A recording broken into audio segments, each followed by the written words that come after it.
Good morning, everybody. Okay, wow, they do serve coffee, so we'll try this again. Good morning, everybody. Good morning. All right, we'll get into it in the cadence. Thank you all for coming. I used to come to JPM and beg for money, like everybody here.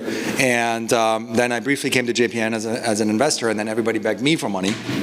This is more similar to that because basically DARPA is a funding organization. So if you have questions, I'll go through the slides as quickly as possible because I want to baseline everybody a little bit what we care about, putting the D in DARPA defense first.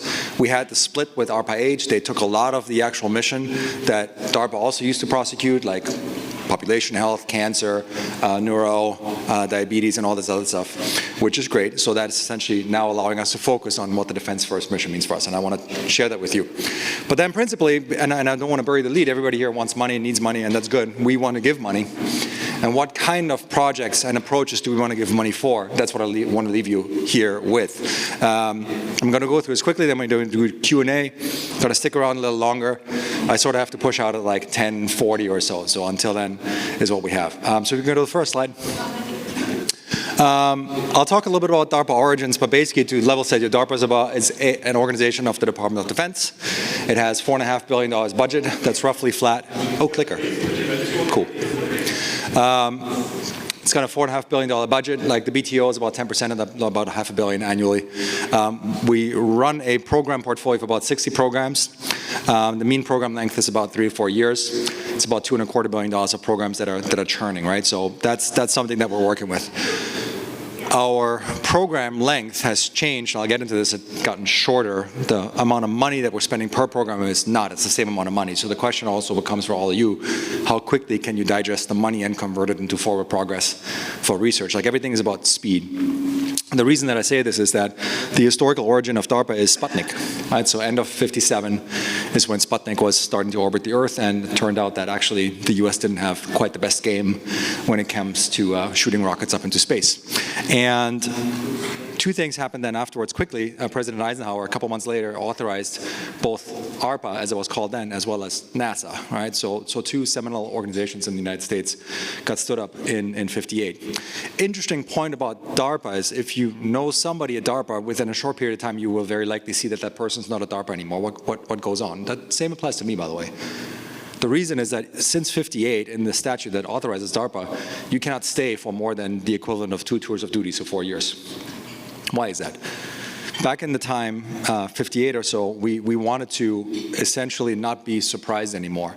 And part of the surprise that at the time was believed happened is like there's too much institutional groupthink and not enough innovation. You're not as close to the science and the technology as it used to be. So the 4-year cycle that we have, which is not gated to the election cycle, but really a rolling 4 years, is to essentially kick, at some point in time, old people like me out and get the new people in that are both bringing a closer connection to the state of the art, as well as just a different perspective. So a reset happens at DARPA on a rolling basis where ideas that didn't work or that were essentially decided not to be pursued may be pursued again. So that's a feature, not a bug, as it goes. So even if you've talked to DARPA years ago, which is forever, you may want to go back at some point in time, always, and say like, hey, is this thing now interesting? Because the world changes. We all know the science accelerates. So basically, the state reset of DARPA is a wonderful feature that we're exploiting as much as we can. Like any organization, DARPA primarily works through its people.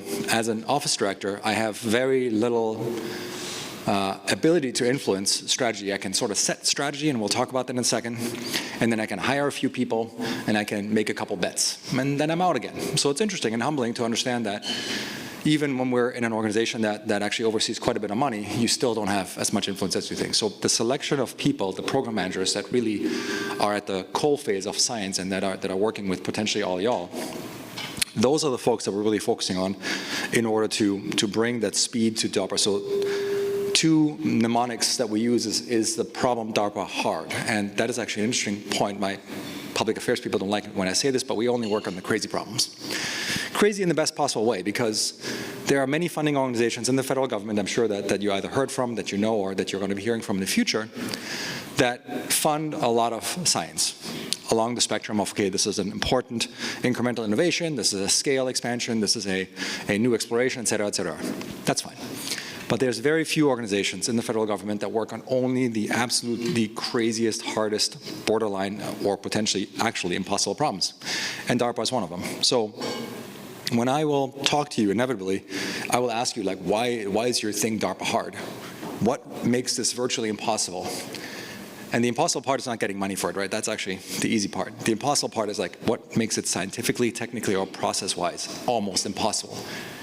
And if it meets those criteria, then I'm excited. If it meets those criteria, and if it meets the mission criteria and the mission adjacencies, then I'm excited to talk to you about this. Otherwise, I'm delighted to listen to you and refer you to somebody else. That's how we're going to run.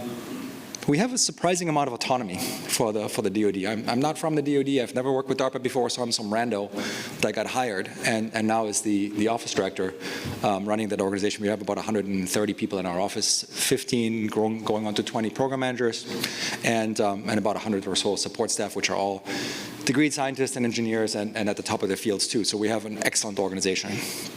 The interesting point now is, though, that our mission is to both anticipate surprise and create surprise strategically. And we do this without having our path prescribed, which I think is the greatest benefit that I certainly benefit from at DARPA, but I think that also accrues to the nation, because you could, as I've learned to understand within the DoD, be very prescriptive exactly about how somebody thinks something should be done over the next 25 years. The only thing I know is that that's probably not true. So we need to maintain a flexibility and an agility to actually adjust to the various latest trends and the various latest disruptions that are occurring in science and in the world and so on, like AI, of course, being on everybody's mind here. But others too. CRISPR came around, and before that, siRNA and the microbiome and lots of other fun things. So the only thing I know is everything changes, and we need to adjust quickly. So from a process perspective, we don't have in-house labs, no matter what the internet says. We don't have secret labs in the basement, right? And we do really work very quickly on programs, like as I have it on the slide here. The programs all have end dates. That's fine. It doesn't mean that they meet all their goals. In fact, we perceive that our programs need to fail at a potentially shockingly high rate to you. It's the old joke on marketing, 50% of marketing works, I just don't know which 50%. It's sort of like that with us, right? We expect 50% of our programs to fail. Every single one of them, if you think about it like an investor, every single one of them has to be like $1 billion invention or program, but for us, a huge impact for the warfighter and the mission. But I'm expecting that half of them will fail. And that's great. Glorious failure. We're learning from it. Like, if we're not learning, then we're not doing it right, but we're learning from it, and then we're going forward. Last point, that is actually on the slide, we really need to fix that. Risk tolerant is not what we are, because that's a passive statement, and we actually require risk. So we are risk seeking and risk requiring. That's a really important point. Again, coming back to the point that I want the crazy projects and the crazy programs. It doesn't mean that we're taking bad risks. It means that we're taking the risks that are well thought through and that still need to be worked on and then potentially discharged or not. Right? So we don't take uncalculated risk, we take calculated risks, like most of you as entrepreneurs do. Some of the highlights, of course, from DARPA is not like a highlight reel, but to show the scope and also the inevitable pinging back and forth between the military and the civilian sectors, which I think is incredibly pronounced to be thought about for the biological space especially. Because what you see here on the slide is there's the little thing on the left-hand side, that's the internet, right? So that did come from DARPA. Fun side note, our intranet is still called ARPANET, so that's kind of cool. The second thing there is stealth technology that came from DARPA. The self-driving vehicle challenge was one of the DARPA grand challenges in the mid-2000s, late 2000s, that really catalyzed the field of self-driving vehicles, which we now all see here on the streets in San Francisco. Prosthetics, really important, not for the fact that it's a mechatronic prosthetic, that's trivial. The brain-computer interface that actually actuates that prosthetic, that's the thing that we really worked on and still do work on. Drones, that was us too, actually coming from the Vietnam War. And then, of course, vaccines on the mRNA side.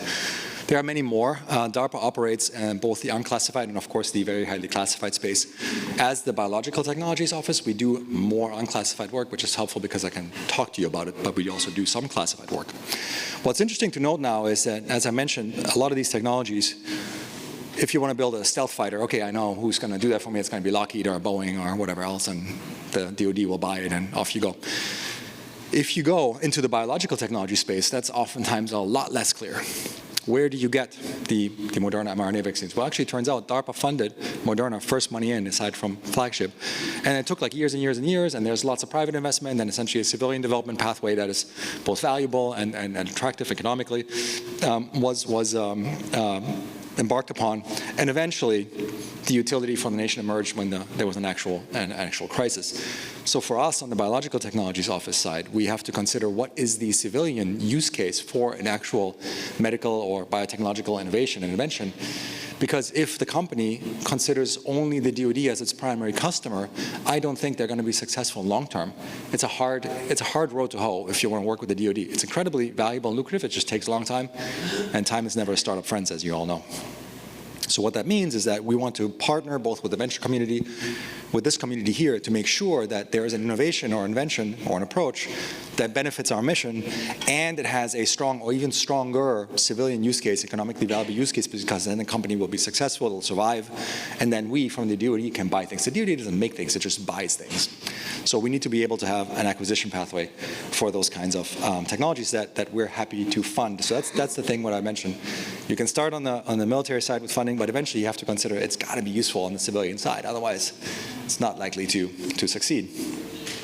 George Heilmeier was one of the DARPA directors in the 70s, and essentially formalized this catechism which we use to rate and rank and think through projects. This is very similar to what everybody else also does. You'll find that on the website also. The questions are fundamentally, what is the impact that you're actually trying to get? And please don't use jargon, right? So we all can hide behind jargon. That's not useful. I think Feynman said it like you got to explain it to an 8th grader or an 8-year-old, and then you can actually understand how the thing works that you're trying to explain. The second question that we're calling the HQs, the Heilmeier questions, H1 is like, what are you actually doing? H2 is, well, what's currently being done? So that's your competitive landscape, competitive market space positioning, and so on. And you got to be honest with yourself. It's fine to also want to play in ADCs. It's fine to also want to play in CAR-Ts. It's just not interesting to us, right? It might be useful to anybody else. The third one, H3, that's really the dagger. The dagger is like, what is your unique insight where you think you can actually skirt up right to the laws of reality and utilize them in a novel way to achieve something that is not possible to achieve? That's the hardest question. That's why we even internally reject many more programs than we approve and run. And then 4 and 5 and others in between, there's actually 8-ish or so that are sort of buried in there. What is the impact that we're actually going to have in a realistic manner with, let's say, interestingly enough, capital unconstrained thoughts, for us at least, right? So what would happen if you actually have the thing, you fully proliferated, you get all the utility in the world? Okay, how does that work? And then, of course, how long will it take? And how do we figure out what the actual milestone should be for testing for the actual success of these things? And how much will it cost? Let me talk to you a little bit about the program length. Anybody here did DARPA programs ever? Historically? One person, okay. How long was the overall arc of that program? Yeah, sounds about right. So mean was maybe like 6, 7 years, somewhere a little longer, 7, 8, 9 years. Now, max for us is like 3, 3.5.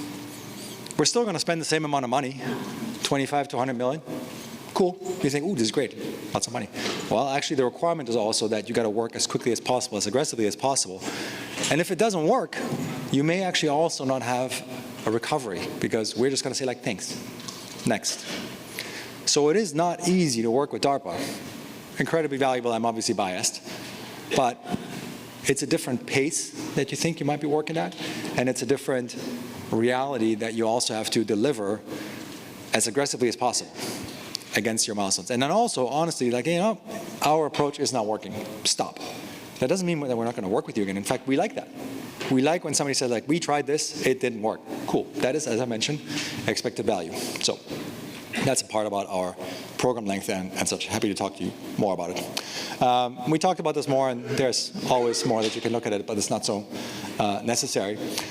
As I mentioned, it took more than a decade, and we gave them through the ADEPT program the first kind of money in, basically in 2011 when Moderna was stood up. I was actually at Flagship at the time talking to Stefan, and Flagship seeded it, but then quickly DARPA kicked in a lot of money, and then Stefan, being the brilliant fundraiser, as you all should aspire to be, raised like another couple $1 billion. So, okay, you do need a lot of money to get eventually to where the COVID response is. And it's not that we have the unique insight. Of course, BioNTech came up with a similar technology. So again, good ideas do proliferate, and we're totally fine with that. We're also fine with funding multiple similar approaches, because I don't care so much who wins. I just need to win. Okay? So usually when you work with DARPA, there's a DARPA program, and there's a number of different programs that projects that we fund under this program. Some of which might be competitive. I like some competition. So again, whoever works faster, harder has a chance to win. Originating in the Biological Technologies Office is also ELSI, which actually we should start to spell with like 2 S's. So ethical, legal, societal, security issues and impact that we're looking for. Because biology has that nasty habit. It is self-replicating, self-assembling, self-replicating. It tends to mutate. It tends to evade your control, and so on and so forth. So we do put an enormous emphasis on figuring out a way forward with potentially deployable biological technologies. That's really healthy, and we have an internal LC council, and we work with an external LC advisory board. Every program that we run has a requirement to actually really think this through, and frankly, we also just reject, or at least pause programs if the program manager, like my folks that run the programs, don't have really good answers for this. Because an answer that a program manager sometimes gives is like, we'll figure it out as we go. It's like, that is not a good answer. Right? So we do have to take this into account. And there are a couple of things like CRISPR and also gene drives, which some of you may remember. That is something that we need to think through, because again, the self-replication, the proliferation, and the mutation of biological devices or biological systems is something that we have to take into consideration. Still might be useful to do, still might be worthwhile to do, but not without some important considerations and studies. So now moving into our foundational framework for what we're actually caring about on the biological technology side. Everything we do in order to protect the warfighter. That's F1, F2, F3, that's our focus areas, if you will. Historically, BTO has always focused on the warfighter. First things first, we worked on prosthetics, we worked on restorative technologies, we worked on mRNA vaccines, so ID, which in fact initially was infectious disease protection, not actually vaccination, but just ID protection. We work on diagnostics, we work on sensors and all that other stuff, right, and general therapeutics and whatever have you. That used to be under the auspices of the global war on terror, which the United States fought for a couple decades, and now concluded. Okay, so we're done with that. The global war on terror had a particular problem set that we were operating, which is asymmetrically fighting violent extremist organizations. The United States had air superiority, which is important in the context here, because if you are so unfortunate to get blown up, you will be airlifted to a very, very fancy hospital very quickly, within an hour, and then we'll do everything we can to save you. And eventually we'll get you a prosthetic, which DARPA developed, and so on and so forth. Okay, cool. Now we're in a different time, right? So we had global war on terror. We also worked through the pandemic, but now we find ourselves in a different era, and it's generally called the great power competition. So we're back to where we were basically with the Cold War. So we're looking at our great power competitors, and we have to acknowledge that they're very close to our own capability set. So if we were to fight somebody, we can expect them to act similar to us. Lots of missiles, lots of different drones and aircrafts flying around, so we cannot expect that we can evacuate, medevac or CASEVAC, an injured service member within an hour in order to provide them the best medical care that we can. So our focus, which you see on the vertex there off to the side, for combat casualty care, is what do we do in order to keep up our end of the bargain. Somebody says, I'll put on a uniform and you'll drop me somewhere in the middle of nowhere and answer the phone. And then when you actually get injured, we have to do everything we can in order to keep you alive. But currently we're not, because our capability set is a lot more reminiscent of the Second World War and the Korean War than it is of the last 10 or 20 years of medical development and treatment of injured warfighters. That's a problem. So our job is to not be surprised if such a conflict breaks out and essentially be able to provide the appropriate capabilities to the warfighters, which includes the provisioning of, for example, blood. Blood is a wonderful substance, except it has less shelf life than whole milk, so that's really annoying. It also happens to have different blood types. That's not great. They're unequally distributed in this population, which means that you have to have the appropriate amounts of the right kinds. Ideally, you sort of hope that you can match it up with the warfighters that might need it. You don't know who's going to get blown up either, so not good. Yes, you can probably deal with stripping off the antigens and so on and so forth, and there are some approaches for that, but that's a Band-Aid. That's not an actual solution. The only solution that we can think of is to make something that is a blood substitute that is actually shelf stable. Shelf stable, ideally desiccated, because what happens now is that combat medics and others literally carry on tiny refrigerators to carry blood, because you have to. And then they don't carry a lot. So we want to solve that, and that's a hard problem, right? So that's a problem, that's proper DARPA hard. Let's get after that. Interesting part about this, by the way, as an example, is also how you want to specify your problem. You don't need to solve every problem. We don't make a complete blood replacement. I don't need white blood cells when you're essentially bleeding out. What you need is a couple of things. You need some clotting, right? So you need platelets and clotting factors. And you, of course, need volume. That's fine. You can give liquid. But you need oxygen carrying capacity and CO2 removal capacity. So you decompose a problem, and then you say, okay, well, those are the things that we can now attack. Okay, cool. So we're doing that. What we're also focusing on for combat casualty care is a recognition that, just like in the civilian world, medical personnel is always, always, always in short supply, because we can't train and we can't retain enough medical personnel. That's true in the military. It's actually also true in the civilian sector. So we are looking at what autonomy and autonomous approaches can do in order to actually help overcome that shortage of personnel and shortage of capabilities. What can we do to push capabilities that are the extent in the surgeon? I know there's a few surgeons inevitably in the audience. What can we do to push surgical capabilities into the front lines? Because surgeons maybe don't want to, maybe want to, but they're definitely not allowed to go to the front line, right? So they're waiting for patients to come to them. So, but maybe the patient needs surgical actual help, because if you have an extremity wound, fine, you can tourniquet that. That's our level of care. We will just turn off the tap. But the problem is, if you have an injury in the torso, it's a non-compressible thoracic hemorrhage, you can't compress and tourniquet the torso, then you're just dead. But the problem is, you're also dead if you can't actually stop the bleeding. Normally that requires surgical intervention, right? So you can pump as much blood in there. If we have that synthetic blood, great, we'll do that. But still, then you're just a leaky bucket and you're constantly hemorrhaging blood. So it would be good to have autonomous approaches that can actually help with that. Finding, locating, assessing, and eventually also stopping the bleeding. That's just one instantiation. If you're a surgeon, you may not have your PAs, you may not have your assistants for the surgical procedures that you may have to encounter. Why don't you have a number of extra arms?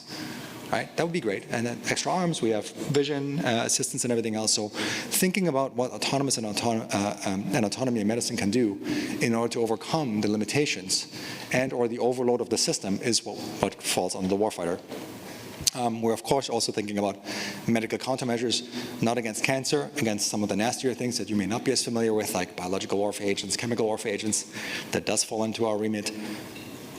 Why does it matter for this audience? Well, we're actually looking very heavily into simulation and modeling approaches that actually also very easily translate into the civilian world, right? So if you want to talk to me about that, that's cool.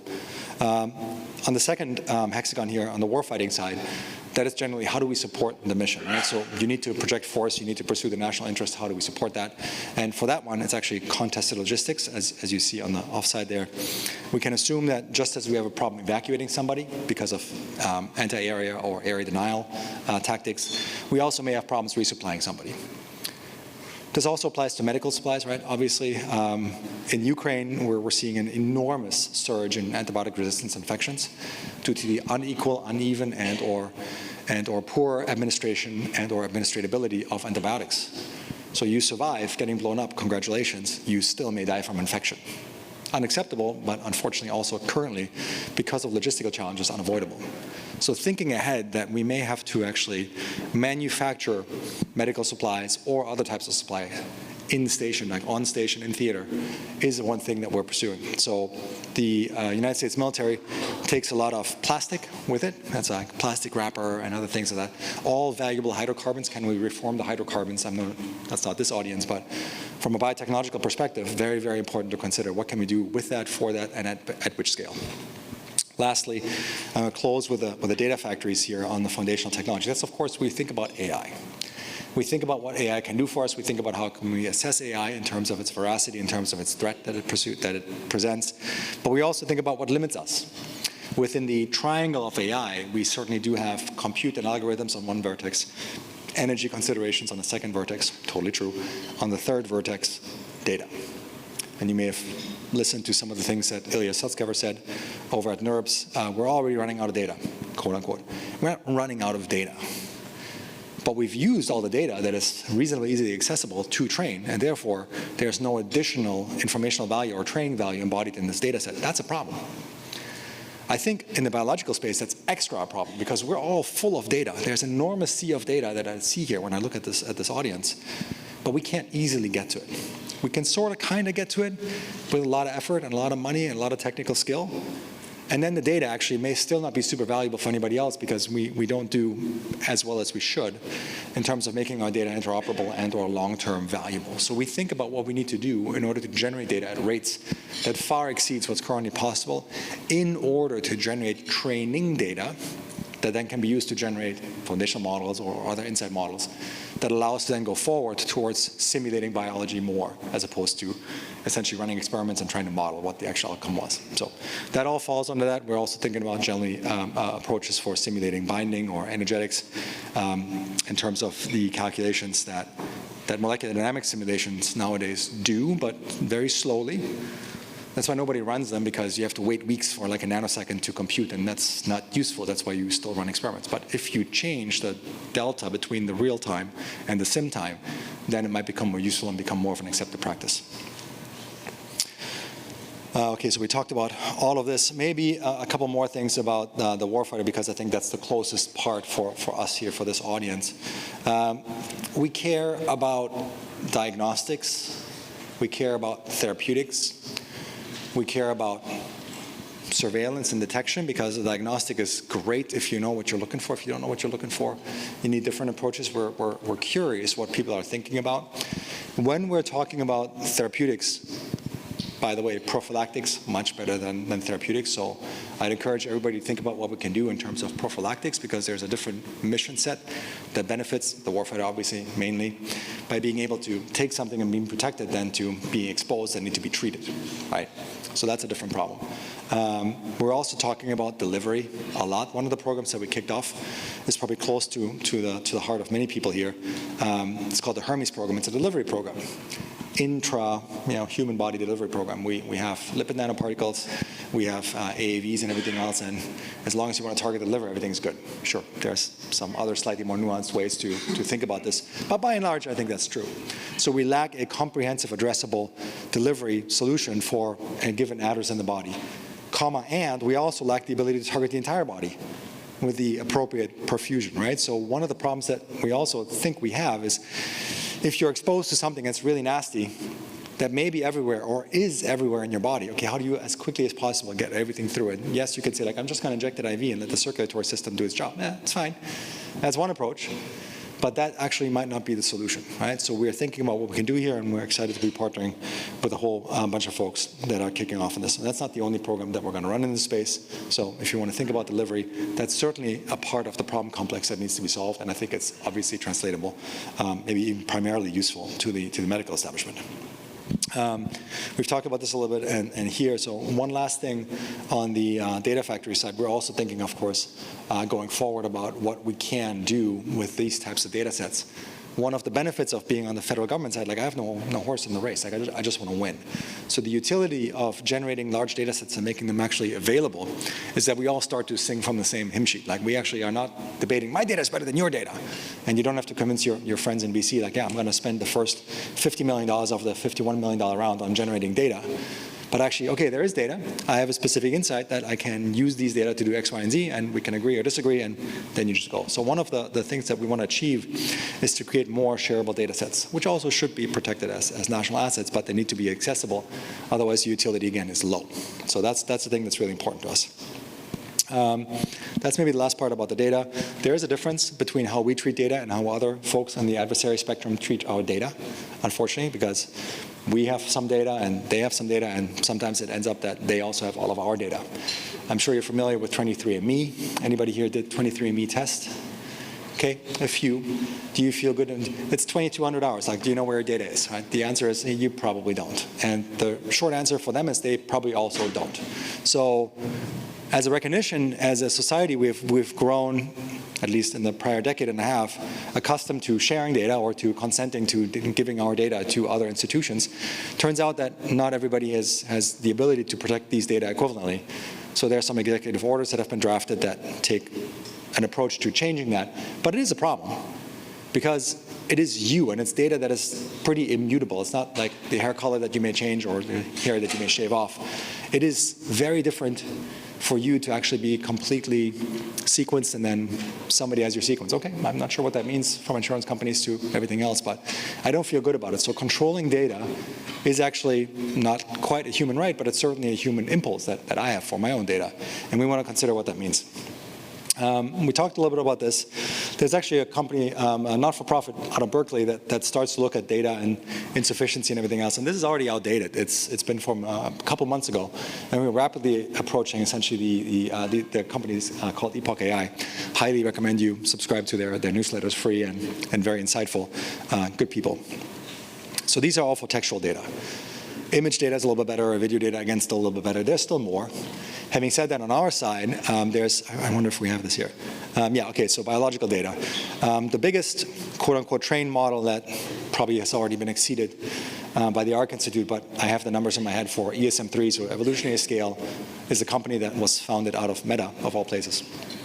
And they built a model called ESM3, evolutionary scale model 3, and they computed on like, what is it, like I think 1.4 trillion tokens, give or take. So not even the 7 billion protein sequences. I think they use like half, like 3.5 billion protein sequences.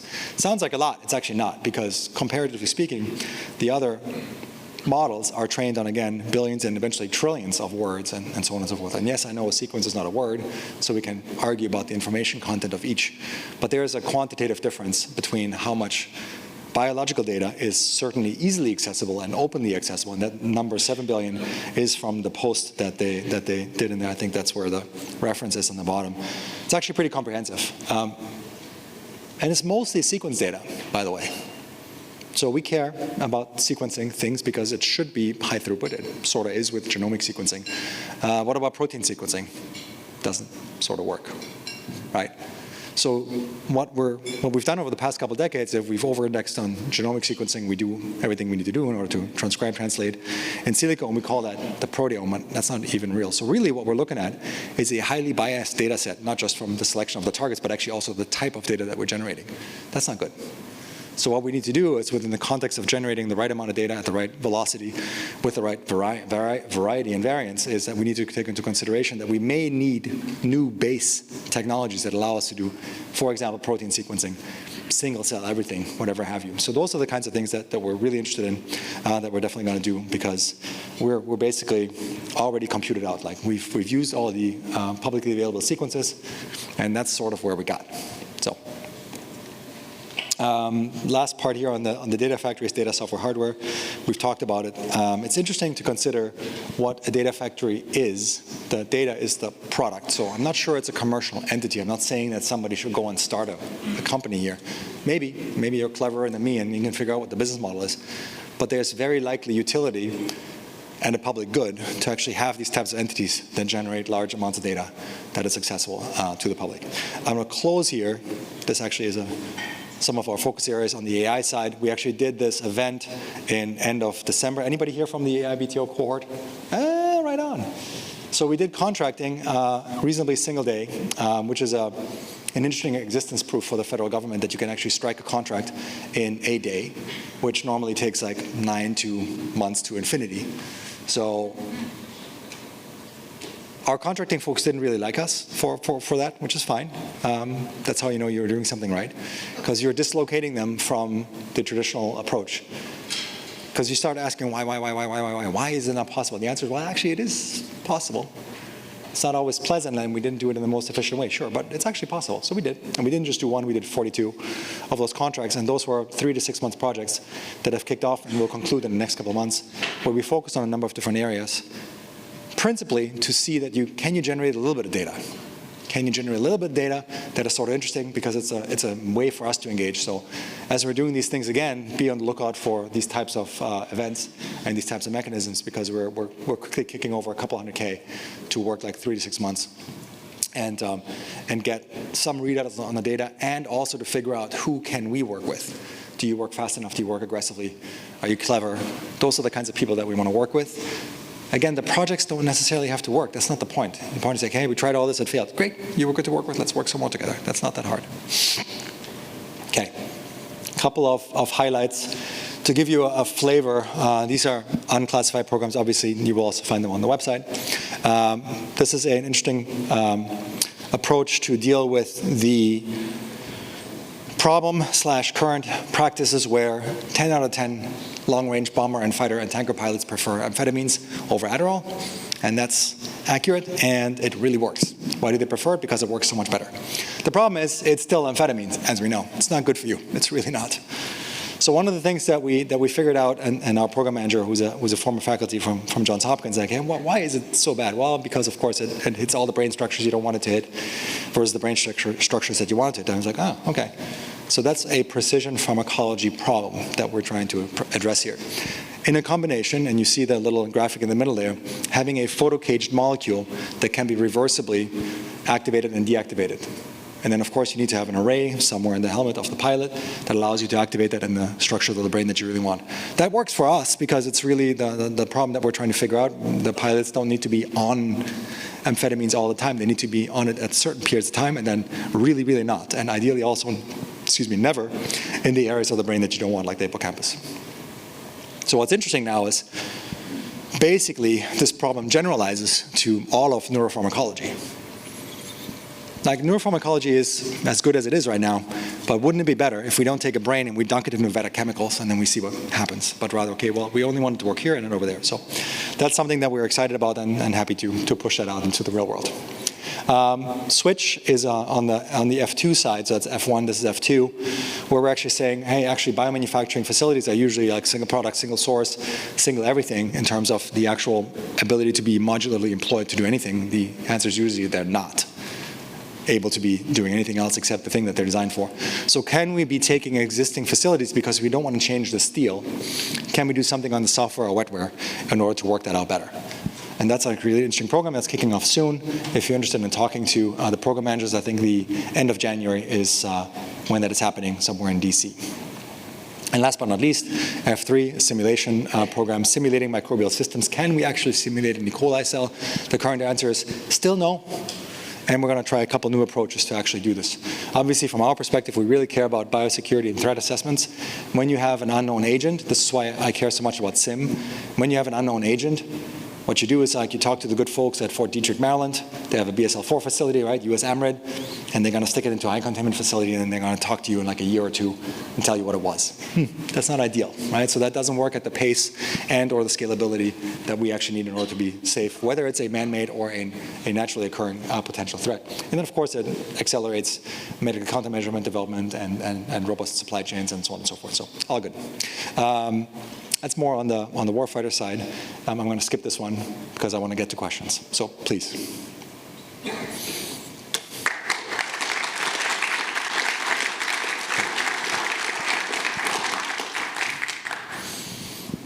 Questions from the audience? Yes. What's the typical timeline for grant applications? Okay, so thank you for noticing that. So we don't do grant applications. We're a little bit more hard-nosed about this. It's a contract. Because with a grant, I'm not sure, I got a lot of grants, SPRs, regular grants. Have you ever talked to your actual program officer or met them in person? I personally have not. We emailed, sure, but we didn't really talk, and I'm not sure anybody ever read my reports. So what's different about this approach is with the contract, the program manager and their team is going to be on you and with you the entire time. So from a solicitation, like a program solicitation that we're going to kick out, to an actual selection, we usually give 30 to 45 days. So it's a pretty quick turnaround, and I do want to be honest, we don't do the best job in advertising what it is that we're actually interested in currently. It's weird, right? It's not something that we have habitually done. So yes, we're going to get more on the socials and we're going to go and push it out more, but it's actually a thing that I've observed, because we generally kick it out into sam.gov. If anybody of you habitually go to sam.gov, I'm sorry. It's not great. So you get a certain class of institution that actually is good at interacting with sam.gov, screening and scraping and evaluating opportunities that come through that, right? It's not always the class of institution that I want to work with, because they end up being defense primes and all these. And they're very large. They're good systems integrators, and we do need those, but not always in the front stages of a program. I mostly need to select for creativity and velocity and like all these other things. So we want to do better at that. So 30 to 45 days to actually allow you to kick in the program. Then we review that like within 2 to 3 weeks. And then there's going to be selection notice that we're going to send out. And then we have to do like the contracting. And currently the contracting is still like 90 days or so. So we're trying to make that shorter. So if you do the math quickly, like you're at 2 months plus like another 3 months, that's 5 months to kick it off eventually. And again, contracting minimally takes like 60 to 90 days, but it can take a lot longer, and that's not always our fault. Sometimes it is though, but it's also people like negotiating every little bit, and we want to stop that. So we want to provide more templates. We want to provide more standard types of agreements that you may remember from like Y Combinator, like a safe. There's no negotiation, you like it or you don't, right? And there's usually only a couple of things that people care about, like IP and like, you know, some of the margin rights and other things. So we want to make sure that we engage with the community to make sure that we build these standard templates that are actually useful and not like, okay, an actual rejection factor. So 6 months, I would say, to actually kick off the work. Quick follow-up. Do you accept unsolicited submissions? Or Yes. always in response? Nope.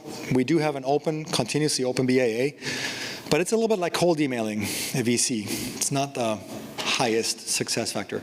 They all get reviewed, so somebody will look at your proposal, however many pages that is, and we're going to have comments back to you. That is the law, right? We're going to do that.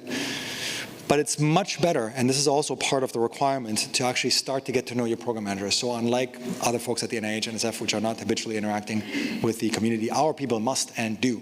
And I'm also kicking them out, like, go to the conferences, go talk to people.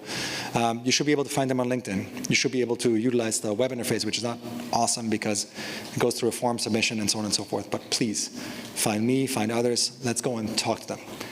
Do yourself a favor also and be clear about what the actual utility is for the military mission. And the utility is not, it's actually a cancer drug and I sort of just want some money from DARPA. Also happens. But you got to think like 2 or 3 steps forward. Like, hey, blood is useful. It's useful in the civilian world. It's useful in the military world. Okay, that kind of checks out. So you have to do maybe a little bit of an adjustment. But the openness of the BAA is there because somebody may have a crazy idea and I've never thought about. There's actually a long list of those, I'm sure. To actually then say like, oh my God, this is fantastic. So never a no, but a lower probability if you haven't talked to a program manager before. Other questions? Yes? So you mentioned the contracts are about 3 years long right now? Mm-hmm. And then how about budgets? How big are the contracts? So the programs that are on the contracts range between $25 to $100 million. And the number of performers, like all of y'all, on the program also varies. Over the 3 years is also not just one phase, it's usually 2 phases, which means that there's a performance gate somewhere in the middle or somewhere around the middle. And then guess what? Whoever gets to the performance gate the quickest, the fastest, the bestest may go forward and others may not. Or everybody may go forward if we like all those approaches. So there's a lot of different ways to consider this, but it's not a given, and it's usually very competitive and fast-paced, but that's the overall volume that we're looking at. Some programs are significantly bigger. I get the question. Some programs are significantly bigger, but usually in the biological space, we've seen this for COVID. Obviously, there's like lots of money that was thrown around this. We operate in the $25 to $100 million range. Some of the folks that make the things that fly and blow things up, like they work in the higher hundreds of millions of dollars or billion-dollar ranges, but not us usually. Yes? I'm a two-time DARPA recipient. I have 2 questions.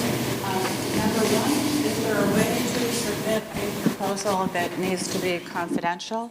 I'm talking about, thank you. Something that is a biological threat to the warfighter, and we have a solution for that.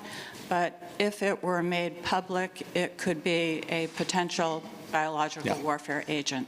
Yeah, let me parse this out for a second. So yes, there is.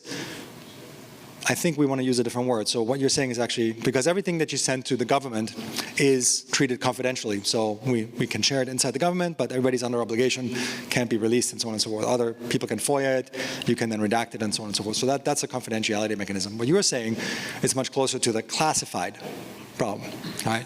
So classified work is more difficult to carry out, but sometimes extremely important. So when somebody has an idea or an insight that wants to send something in, it will be sent in, not classified, unless you have an actual active security clearance and a process to do that. We receive it, and we will then classify it. And then it will never go anywhere except in classified channels. The interesting point then is the submitting organization also, if they want to work on that, needs to be pulled into the classified performer world, which is something that we're specifically working on. There's actually very few organizations and personnel that are cleared. I didn't have a clearance before either. And that is a problem for the world of biological development of anything, even if it is a new capability that's not related to a threat or anything else. We just may not want to share. But there are fewer organizations and there's fewer people. So we want to work with people that are actually interested in doing classified work. It is a lot more burden, as you may expect, for all the right reasons. But it is actually also something that is really important to the nation. So when that is the case, then we'll work with the organizations and the people and personnel to get them up the classification level, which is, again, also something that takes a little bit of time and effort. Yes? Sorry, you had a second question. I forgot. Do you have a second question? Who is the program manager for vaccine? So vaccines is not something that we work on specifically anymore. That all went over to ARPA-H, and I'm happy to connect you to the people that work on that over there. Hi, Michael. I'm Solomon Yashir. I'm the Director of Corporate Partnerships at KGI. When you were talking about, from what I understood, there's a fundamental shift in strategy, based on sort of the air warfare, that before we were able to get, war fighters out of the zone and get them treated. And so because of that, the competition in the air, now we're more focused on treating them on the ground. So is there any sort of effort to sort of, outcompete the competition in the air so that we can get back to that air superiority to be able to get the warfighter out of the zone and sort of get back to that area that we're winning before? Yes. So in an unclassified setting, I can't say a lot about that, but we're working on it. But the honest answer is it's still difficult, right? So there's an interesting, if you look at military strategy in history, there's always this seesaw back and forth between offense is more dominant, defense is more dominant, et cetera, et cetera. In the First World War, defense was more dominant. We had trench warfare, and some of the systems that were being deployed favored defensive warfare. Second World War, offensive warfare, including air warfare, was dominant, so all of a sudden defensive warfare was not useful anymore. So we have this seesaw that happens, and we expect to continuously working on that seesaw. Now, you're still evacuating people. Let me talk about that. And what we're actually observing in Ukraine is, like, how do they get their people out? Well, the answer is slowly and painfully. But they do get them out, usually using ground effects, such as like rail, as it turns out, such as like low observability vehicles, usually working at night, literally moving casualties underground, right? So the earth is actually a wonderful dampener for any signatures that you might be looking at. So we have to contend with the fact that we may not have, nobody may actually have air superiority. That applies to our adversaries equally if we find ourselves in a fight. It's still a problem for us, right? So evacuating people in the appropriate manner that both the casualty as well as the system survives is actually very difficult. And I don't know what the time frame is for that to be accessible. The only thing I know that from our perspective, we on the BTO side need to be able to provide enough flexibility so if you're wounded, we will stabilize you and we'll keep you in a recoverable state for as long as possible, which may be as long as a week or maybe 2 weeks before you get pushed back into the rear from the front line. So that's a nice challenge, which is, I think, useful for the civilian world, generally speaking, because we'll be developing, again, autonomous solutions, autonomy solutions in medicine, as well as like substances such as synthetic blood. So thank you. Are we at time? No more questions. Thank you.